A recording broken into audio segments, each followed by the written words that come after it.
நீங்கள் பார்த்து கொண்டிருப்பது தந்தி பார்வை செய்தி. ரசாயன ஆலையில் இருந்து வெளியேறும் நச்சுக் கழிவால் காரைக்குடி மற்றும் சுற்று வட்டார பகுதிகளில் சுகாதாரக்கேடு, நிலத்தடி நீர் மாசடைந்து வருகிறது. விரைவில் காரைக்குடி நகரமே அழிந்துவிடும் என பொதுமக்கள் அச்சமடைகின்றனர். எனவே ஆலையை நிரந்தரமாக மூட வேண்டும் என சம்பை ஊற்று பாதுகாப்பு இயக்கத்தினர் சார்பில் தமிழக முதல்வர் அவர்களுக்கு பொதுமக்கள் கோரிக்கை விடுத்துள்ளனர்.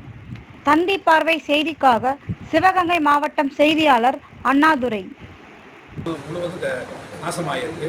கிட்டத்தட்ட இன்னொரு 50 ஆண்டு, இப்போ ஆலை இன்னைக்கு மூணு தான், அடுத்த ஒரு 50 ஆண்டுகளில் இந்த சம்பையூற்று என்பது அந்த நீரை வந்து ரெக்கவர் பண்ண முடியும், அதாவது மீன் எடுக்க முடியும்.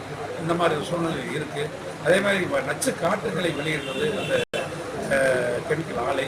அந்த நச்சு காற்றுனால வீடுகளில் இருக்கிற பீரோக்கள் ஓட்டையாகிறது, இந்த விளக்கு கம்பங்கள் வந்து சிமெண்டெல்லாம் வந்து அந்த இரும்புகள் துருப்பிடிச்சு உதிர்வது.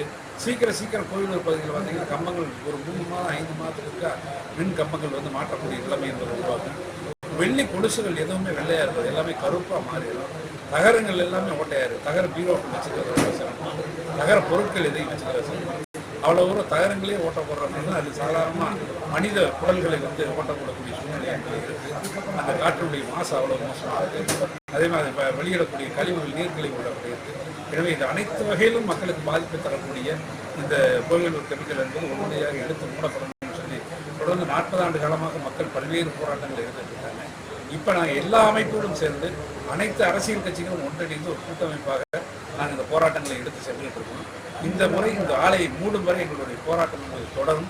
அதற்கான முறையில் மக்களை சென்று திரட்டி மக்களினுடைய தலைமையில் இந்த ஆலையை மூடுவோம் என உறுதியளிக்கிறோம்.